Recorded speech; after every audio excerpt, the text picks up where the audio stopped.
Assalamualaikum warahmatullahi wabarakatuh. Perkenalkan, nama saya Fadli Suryawan. Saya mahasiswa dari Universitas Negeri Gorontalo dengan nomor induk mahasiswa 131420007. Di sini saya akan memberikan hasil dari praktikum kemarin yang kami lakukan di Desa Tilamuta. Terumbu karang yang kami identifikasi menggunakan metode transek kuadrat, yang dimana metode transek kuadrat digunakan untuk memantau komunitas makrozobentos di suatu perairan. Pada survei karang, pengamatan biasanya meliputi kondisi biologi dan pertumbuhan, tingkat kematian, dan rekrutmen karang di suatu lokasi yang ditandai secara permanen. Survei biasanya dimonitoring secara rutin. Pengamatan didukung dengan pengambilan underwater foto sesuai dengan ukuran kuadrat yang ditetapkan sebelumnya. Pengamatan laju sedimentasi juga sangat diperlukan untuk mendukung data tentang laju pertumbuhan dan tingkat kematian karang yang diamati. Peralatan yang dibutuhkan adalah peralatan scuba tanda kuadrat 1 meter x 1 meter dan sudah dibagi setiap 10 cm, kaliper, GPS, dan underwater kamera. Kemudian pada slide selanjutnya, prosedur kerja untuk metode transek kuadrat adalah sebagai berikut. Yang pertama, pengamatan terdiri dari minimal 2 orang.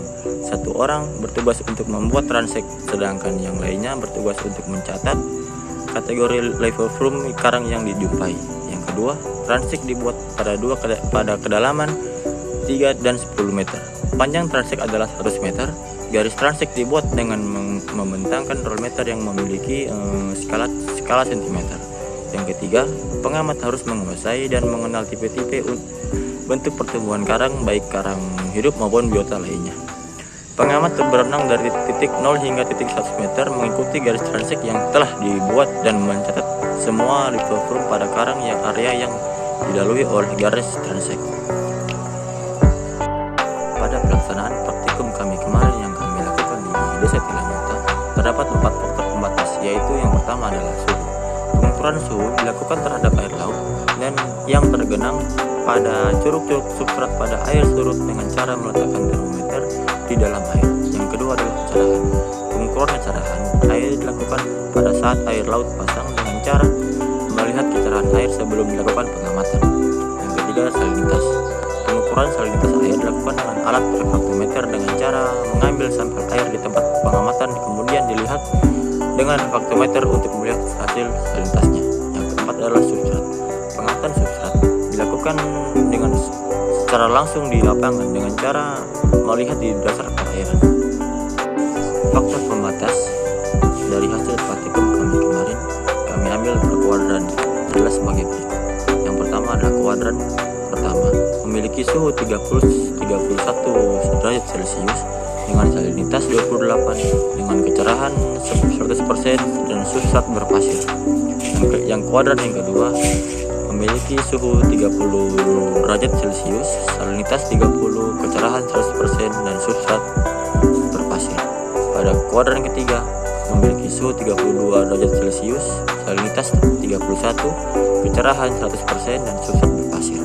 Pada kuadran keempat memiliki suhu 30 derajat Celcius, salinitas 27, kecerahan 100% dan substrat berpasir.